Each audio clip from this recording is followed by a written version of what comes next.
The Paul Leslie Hour, helping people tell their stories. And now, your host, Paul Leslie.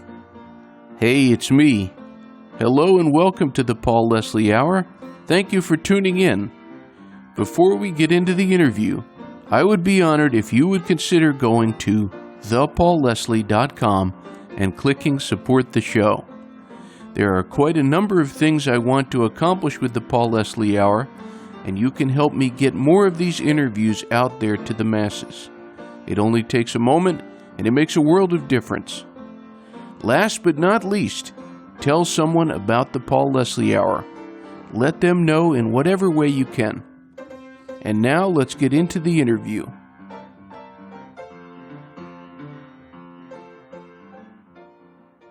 Hi there.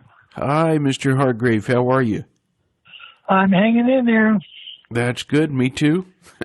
Thank you so much for coming on the show. Oh, it's my pleasure. My pleasure. Thanks for asking. Well, I want to introduce everyone out there to our guest. Our guest is Ron Hargrave, and he is a renowned ukulele and banjolele player, songwriter, performer, recording artist. Through the years, he's done a lot of things, everything from boxing to acting. Some of you might be familiar with a song that he wrote, High School Confidential, which appears on the very first Jerry Lee Lewis album. So it's a pleasure to have you on here. How are you today? Well, I'm pretty good. I'm putting in my time. I'm getting close to that time, but I'm feeling pretty good considering. I'm now about 91 going on 92.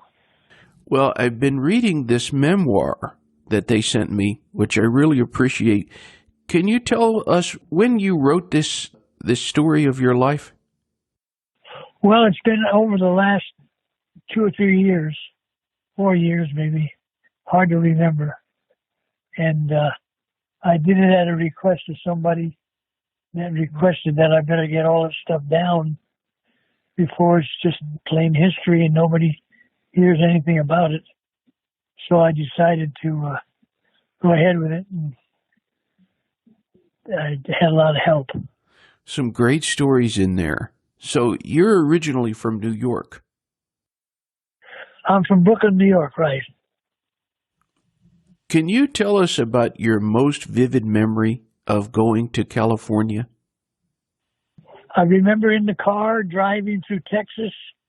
I remember one thing, it was in the middle of some winter, which was a bad time to go, but we went anyway. My dad had spent all his money on a 36 Ford, and it was 1936. It was a brand new Ford. And he figured he better have a good car if he's going to make that trip. So he got a 36 Ford, and we hit one town. I don't know what the town it was, but there was tremendous rains at that time. We were traveling at the wrong time of the year, I guess. And there was a lot of rain day after day after day. And we hit this one town, and there was a bridge that the water was rushing under this bridge.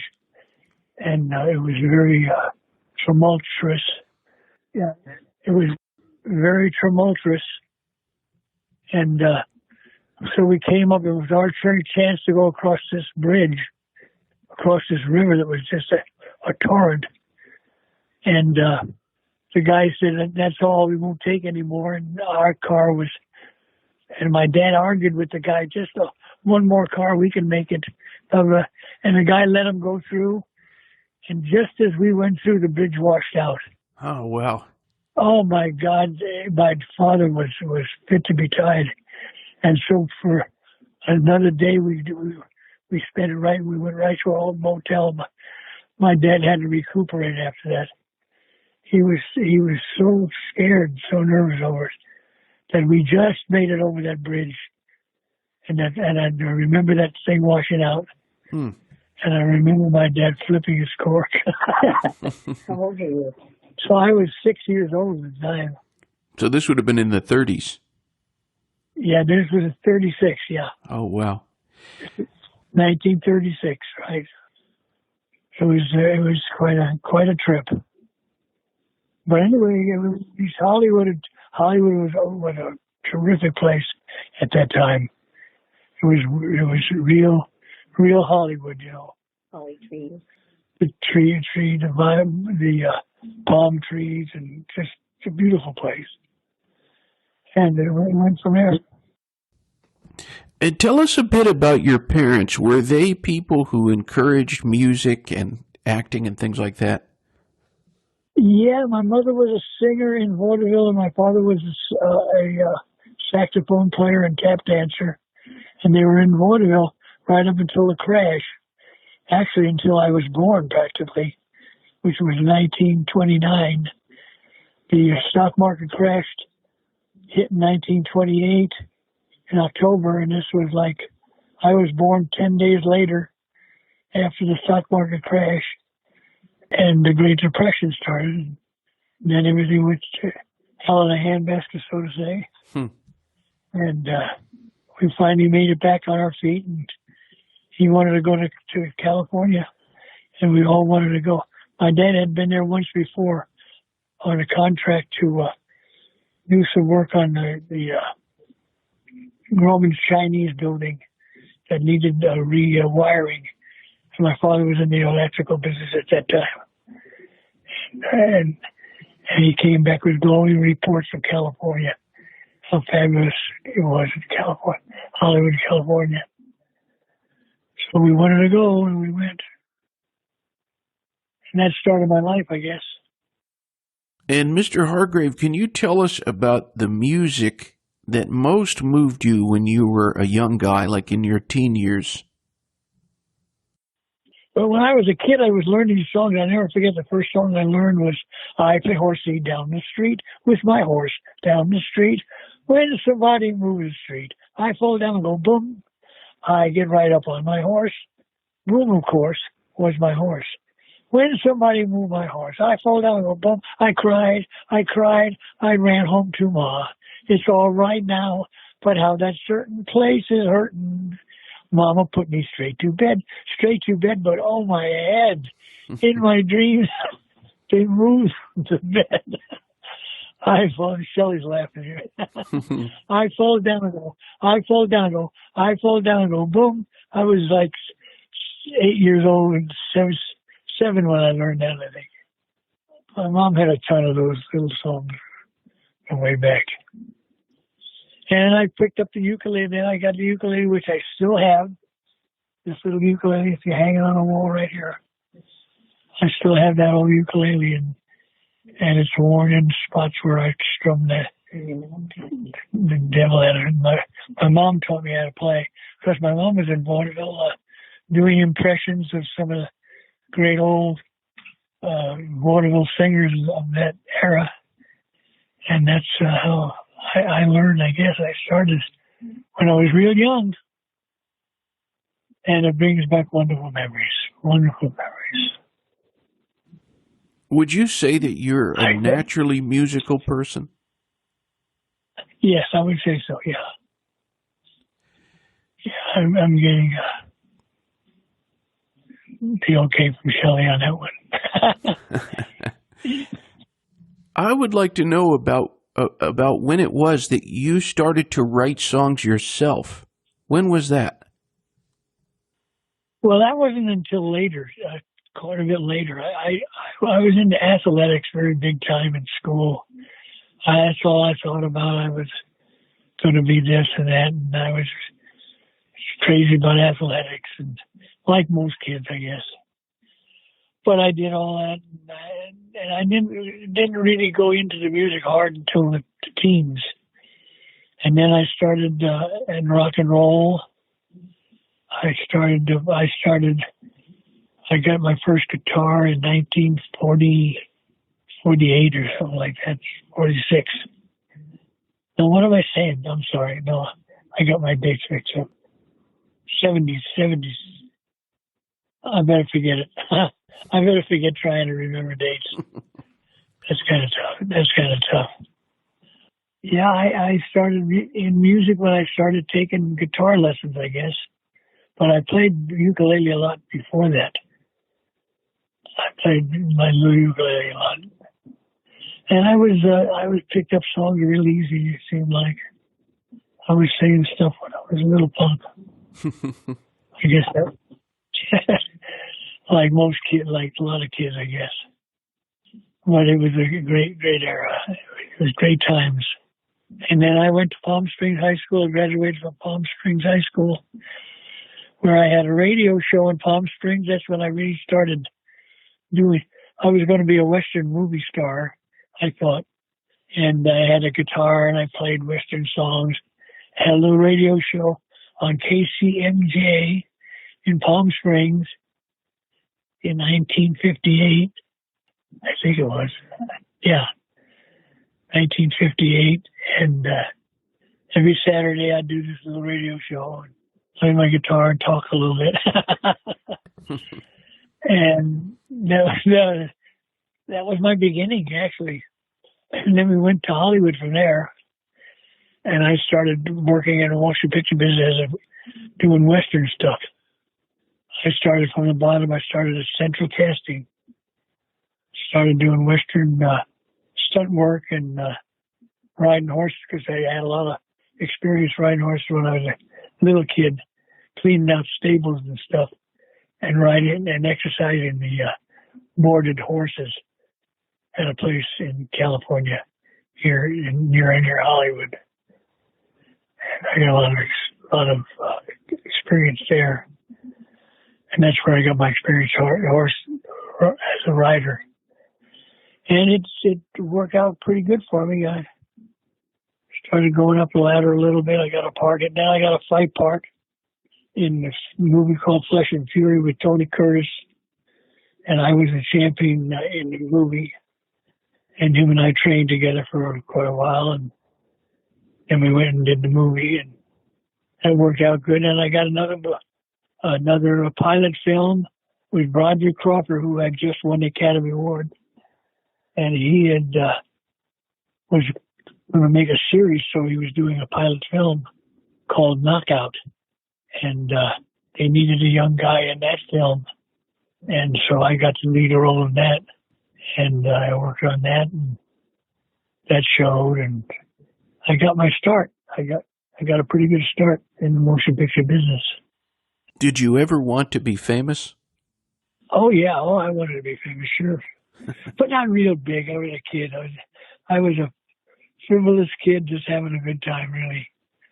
I was into athletics and sports. And then I started surfing when I was 11 years old. I started surfing. We used to go to Laguna Beach, and we used to spear fish and abalone dive, and way back in the year 1941, 42, 43. I ended up writing a song about that.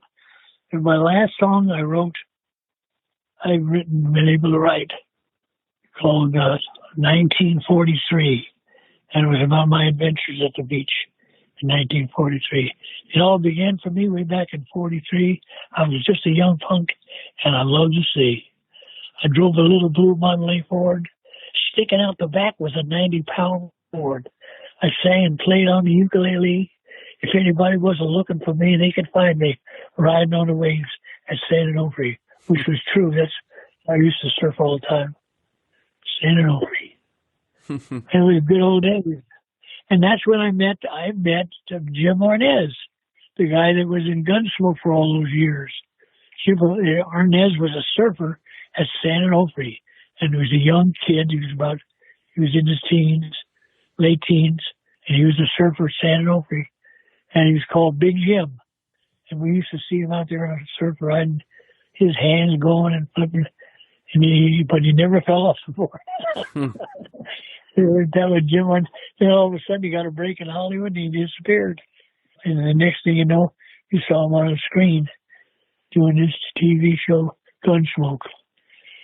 But we had a lot of good times in those days. A lot of good times. Would you say, from your experience in working in the motion pictures, through the various movies that you worked in, was there anybody that you met that in particular you felt like you were in awe of them? Well, I tell you what, I had Lou Costello as my manager at one time. And I was in awe at him on the friends that he had made in all the times he had done his shows with Bud Abbott, Lou Costello, a very famous comedy group, comedy team. And I was very impressed with and he had made all these connections. And the minute I met him, I was in his office. I went in his office, and he called Jackie Gleason on the telephone and said, "Jackie, I got a young kid here, and he's just signed a contract with MGM Records, and blah, blah, blah, blah. He's doing this and doing that." And Jackie Gleason says, "Send him out." And Lou Costello took me right down to the London shop across the street from the Grauman's Chinese and bought me a tuxedo and said, "This is what you're going to be on stage in, kid." And he sent me to New York. And I went to New York, and I did the Dorsey Brothers stage show in New York. Amazing. That was amazing. And then the guy, all he did was sit in his little office and just call all these friends that he had. He had 1 million friends. Lou Costello had 1 million friends. You know, the little guy, the little fat guy? Oh, yeah. Yeah. Well, Lou Costello.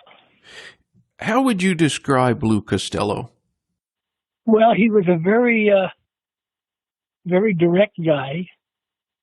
He was not bubbly or anything like that. He was just very, I don't know. Well, I better think about that. Lou Costello was very businesslike and very, he didn't react much to things, but his brain was working. You could almost see his mind going behind those eyes, you know. He was quite a nice guy, actually. I didn't do movies, but then he had me do a movie with him. I did a movie with him. The last movie, him and Lou Costello did Dance With Me, Henry. I did the romantic lead in that with Gigi Perot. And I did that film with him. And had a great time. I met a gal who was a terrific gal and ended up to be a good friend of Doris Day's. And, you know, I can't remember her name right now. Oh, my God. There goes my memory. No problem. But she played the part of a maid. She was always a maid. She played 100,000 maids in every movie you can imagine. And she was a sweetheart. What a great gal she was. She was playing a maid in this movie. And I had a great talk with her about things. I was very impressed with what a great gal she was. She was a terrific woman. I want to go back to something you were just mentioning. You were mentioning performing with the Dorsey Brothers Orchestra. Yeah, when I went back east to do the Dorsey Brothers stage show, of course, I was sent by Lou Costello. And Jackie Gleason was producing that show. In fact, I don't know if I mentioned that Lou talked to him right on the telephone and sent me out there to New York. I didn't meet Jackie Gleason, but I met both the Dorsey Brothers and did a rehearsal that day. I was quite impressed with them. It was the whole orchestra. My gosh, here I just had a ukulele, and I was with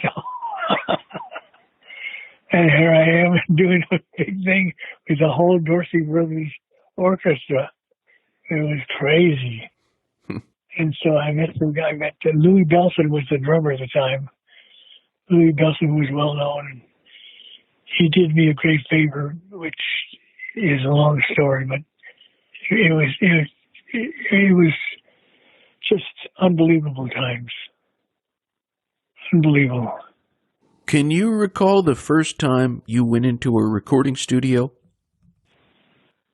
I think it was with Sun Records down in Memphis, down in Tennessee. Is when I went in there with Jerry Lee Lewis. Wow.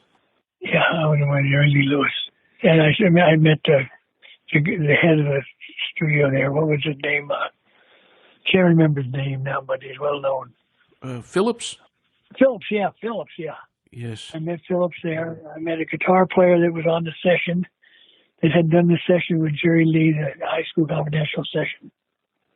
Yeah, well, I wrote that song, by the way. I forgot to mention that I wrote that. And that was quite a story in itself, the way that came to be. I had signed a contract through the help of Bud Abbott with MGM Records. I had been doing some recording with them.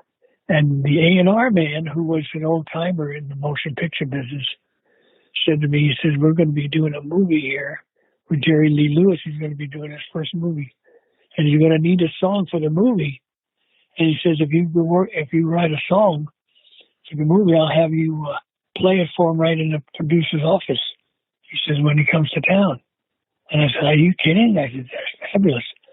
And so I said, okay, I'll accept that. I'll do my best. And he knew I wrote songs and was a little impressed with what I had done. So I went home and I studied what Jerry Lee Lewis, what kind of songs he did. And I decided on an opening similar to his last big hit, which was Great Balls of Fire. Yeah, open up 100.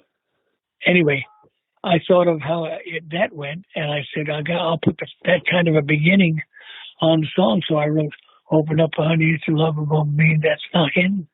Why don't you listen to me, sugar? All the cats are at the high school rocking. Honey, get your bopping shoes before the jukebox blows a fuse. Everybody bopping, everybody hopping, popping at the high school. So I wrote that song, High School Confidential, and believe it or not, when he came to town, the guy marched me up there with my guitar right into the producer's office at MGM Studios, and I sang that song for Jerry Lee Lewis. And Jerry Lee Lewis said, that's the song I want to do. Wow. And I just flipped my cork. I couldn't believe it. So I ran home and I told my uncle, who'd been handling some of my business, because I had a little music publishing company going. And he said, well, where is this guy staying? He says, is he in town? I said, yeah, he's staying at the Knickerbocker Hotel. So I went down to the Knickerbocker Hotel. So my uncle said, you better get down to the Knickerbocker Hotel. Sign him up his part of publishing on that song, so that he's sure to do that song.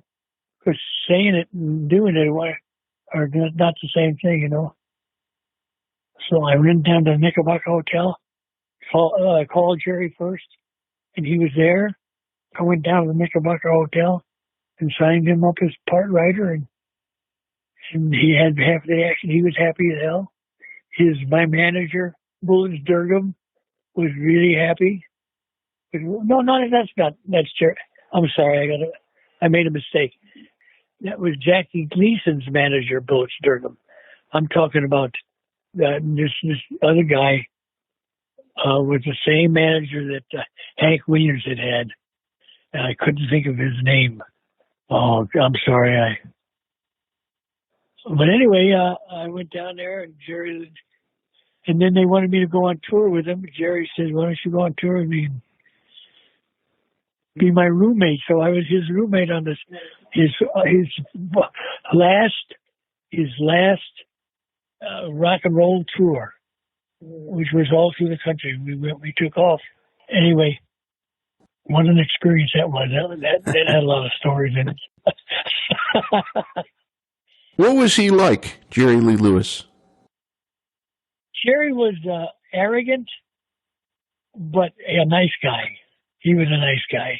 Him and I got along terrific. He was an arrogant guy, but he had every reason to be arrogant. He had come from kind of the sticks area, and he learned how to learn piano on an old piano, and came up from the just came up from nothing to a big, huge star. And I guess it kind of kicked into his arrogance. But he was a nice guy, a very nice guy. So we had Lots of fun on that tour. What song of yours would you say you're the most proud of? I would say that song, High School Confidential. It works out the most. I got the most out of it. I also had a big hit record in Japan. I was number one in Japan in '61. And under another name, Johnny Deerfield, through Capitol Records. And I had a big hit record in Japan when I was over there. Yeah, called Lonely Soldier Boy. And I went over there and traveled over there for about 6 months, 4 months, I guess. Yeah, 4 months. I was over there, and that was quite an wonderful experience. Terrific experience. What was the best thing about that experience of going over there to Japan? Well, to see how the people, how they were so accepting of American recording artists. Big names were Neil Sedaka at that time, and other names were all American. Elvis was a big name. In fact, Elvis was number one at that time, and I was number two. Johnny Deerfield.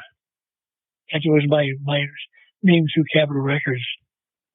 And I had a big record over there. But I had a great time there. I had a wonderful time. Do you still write songs? Yeah, I still know. I just wrote that last one. I sang part of it for you about it all began for me way back in '43 about my diving at Laguna Beach. And then I wrote a song called Slipping and Sliding, Slipping, Ducking, and Diving. And then that's about surfing for Patagonia. I wrote some songs for Patagonia for that movie. Ah. Anyway, I did a lot of stuff. Yeah. A lot of stuff. To say the least. It's... Well, something's got to happen in 90 years, right? Would you say that you're more moved by the words of a song, the lyrics, or the music, the melody? I would say the melody. And then the words are very important too, because thinking about that, I take that back because lyrics are very, very, very important. In fact, I marvel at some of the old writers, Irving Berlin, some of those guys were just unbelievable writers. Oh, yeah. They just unbelievable stuff. And wonderful. What a legacy they've left this world with their music. Oh, my Lord. And I appreciate it. I learned a lot of songs when I played the banjo and the ukulele and the guitar. And I loved all those old songs. And I appreciated particularly the old lyrics, Oh, yeah. They're just so beautiful, so wonderful. Oh, yeah, and then I had a group of my own called New Banjo Minstrels, which was 3 banjos and a tuba. And we played all over the place. We played women's clubs all over California. That's when I was finished traveling. And after I traveled, it was later years. Interesting. What would be your favorite of the old songs? Oh, my gosh. Well, one of them is Ain't No Sin, to take off your skin and dance around in your bones. That's one of them. But I had a lot of other ones that were, oh my gosh, it's kind of very hard to say. I knew a lot of songs in my day, and it's very hard to say. I have to think about that for a while, I'm afraid. Did you ever meet Tiny Tim? No, I never did. No, I never met Tiny Tim. He didn't play ukulele much, but he played around it. He got a good name. He got a good name, Tiny Tim. Yeah, he got quite a name as a ukulele player, but he wasn't, But he was a good guy, I guess. They're all just trying. Everybody's just trying, man. Trying to make it through hook or crook, trying to make it. But we had fun. I had fun. What is the best thing about being Ron Hargrave?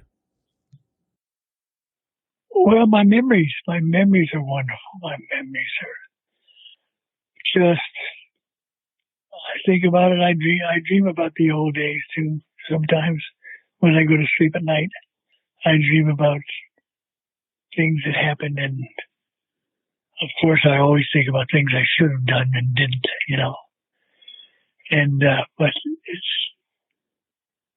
I just thank the Lord that I was intelligent enough to enjoy it and appreciate it and live it through clear eyes,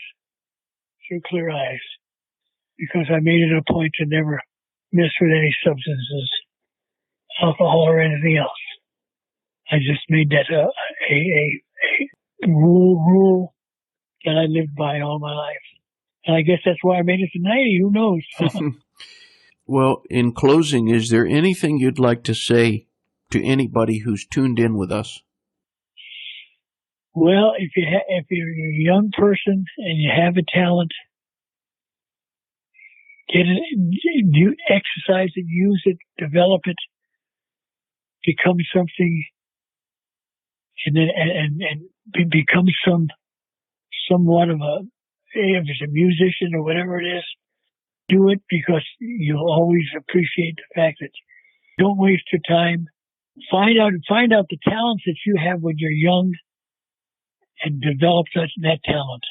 Develop that talent, and that's the talent that you're made to do in your life, because that's been given to you in your birthright. To develop that talent, that ability, the abilities that you have. Find those abilities early and use them to the utmost. I don't know. I'm not doing too good. No, I think you are. But I'm still here.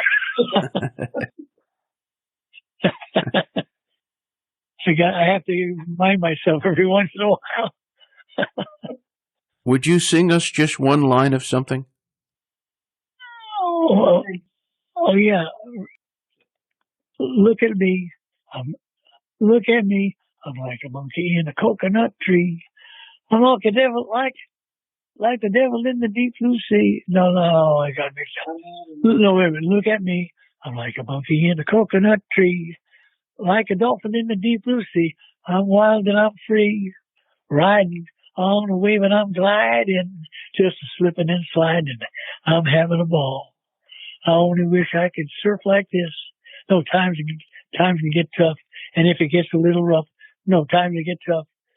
Just like it got a little rough in the day during the COVID.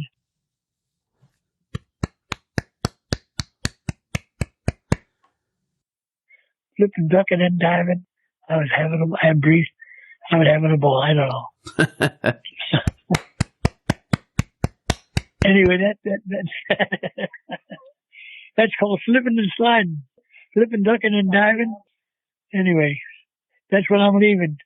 I'm leaving that along with my other song about my days in San Onofre. And that's about it, I guess. So I'll just try to, I'll have my friend Shelley's going to try to push those songs while I'm gone. Shelley is taking over for me. She's going to be pushing my songs for me through my music publishing. And maybe I'll still rise again to the top.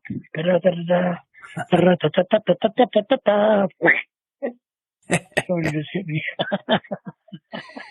Well, Ron Hargrave, thank you so much. I really appreciate you taking the time to talk to me. Oh, it's more than a pleasure. More than a pleasure. Thanks for thinking about me and wanting to talk to me. I appreciate that so much. It's an honor. Thanks, pal. Tell Shelley thank you. I sure will. I'll tell her. Okay. Bye. All right. Bye-bye now. Ba ba ba da beep ba boop da boop da beep ba da leap ba knock da bees. I walk on teach a girl get it. No, it's a is it and gaga kiss a call. Oh, is it? I'm swagging. I believe it's a good, but don't talk about again. Goodbye.